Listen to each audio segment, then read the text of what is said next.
Hello, I'm Thomas Fonseca and welcome to my third episode of Retire Healthy. Today I'm going to talk about finances. In order to retire at all, you need money. But how much money do you need? Many people are confused by this question, and rightfully so. But I'll show you some simple math that you can do to get the same answers that a financial advisor would get. But bear in mind, I am not a financial advisor. I'm just a retired computer programmer who likes to nerd out on this kind of stuff. So please take this as my own personal and unprofessional opinion, and nothing more. There's something called the 4% rule, which comes from a 1998 paper published by 3 professors from Trinity University. The paper is commonly known as the Trinity Study, and there's a great wiki page about it with links to the original paper if you want to go in depth and read it yourself. And I suggest you do. It states that if you had a 50-50 mix of stocks and bonds and you only withdrew 4% every year, your money would last at least 30 years in retirement. And this was based on looking at the stock and bond market returns from 1925 to 1995, and it even adjusted for inflation. So here comes the math. If you know you can safely withdraw 4% of some amount, what is that amount? Well, let's take a look at your annual salary to start. Assuming you're working and you want to live the same lifestyle in retirement that you currently enjoy, we could just use your annual net salary, because that's what you actually take home and use to pay your bills. Now, to make the math easy, let's assume that you take home $2,000 bi-weekly. That's every 2 weeks. That comes out to $1,000 a week, and since there's 52 weeks in a year, $52,000. That's the 4% that you can safely withdraw every year. To get the total amount you need, you multiply the 4% by 25, and this works because 25 times 4 is 100%. Now, this gives you $1.3 million. I know that's a lot of money, and I know what some of you are thinking. Well, what if you're going to move to an affordable area and downsize in retirement, as many people do? You can still use the 4% rule to calculate from the amount that you know you have to determine where you can afford to live. So let's say you have $500,000, invested 50-50 just like the Trinity Study suggests.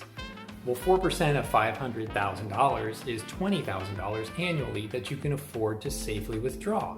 So your next question should be, where can I live comfortably for $20,000 per year?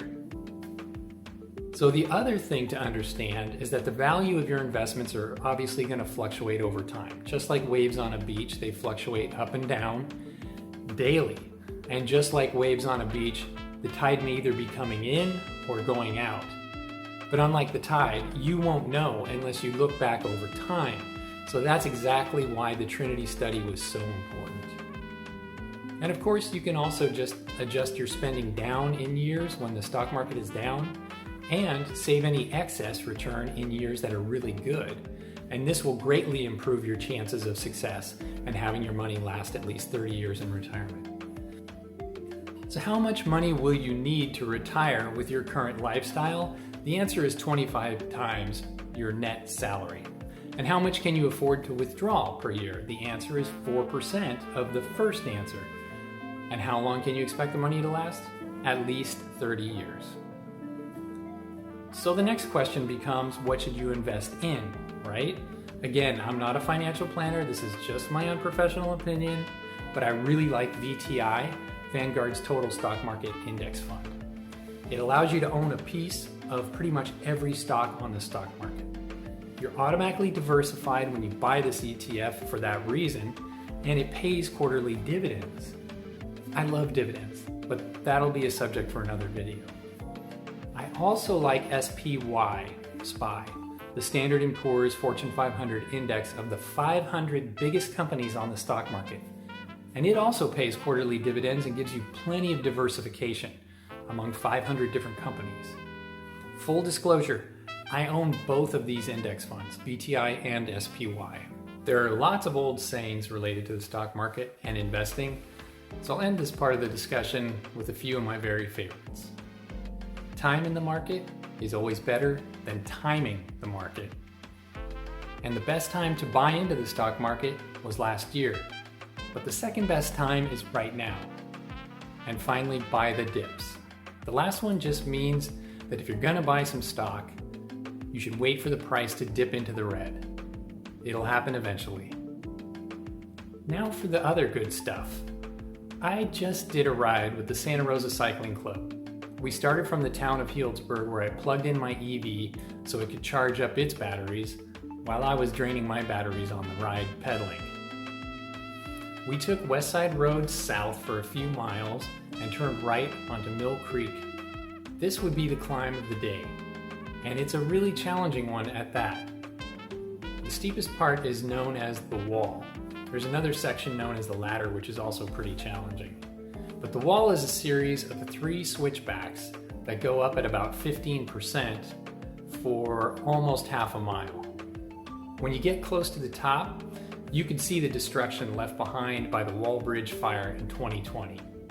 We saw tree crews there, dropping dead trees, and there was lots of heavy equipment parked along the side of the road with traffic control crews, keeping the traffic, including bicycles, moving along and safe. There's more than one club ride going up Mill Creek yesterday at the same time, so I would estimate that there were about 20 cyclists in all from the Santa Rosa Cycling Club on the mountain. Then we came back on Eastside Road and we passed a number of vineyards and wineries along the way. It's truly one of the most beautiful rides in Sonoma County. I highly recommend Eastside and Westside Road. But it was all made possible by having enough money. And this is key to making a day like yesterday happen for pretty much everyone on that ride yesterday. We're pretty much all retired. Hopefully now you understand the 4% rule well enough to apply it to your own retirement, and you can make it work for you. And if you found this video helpful, please like and subscribe. And if you have been, thank you for watching.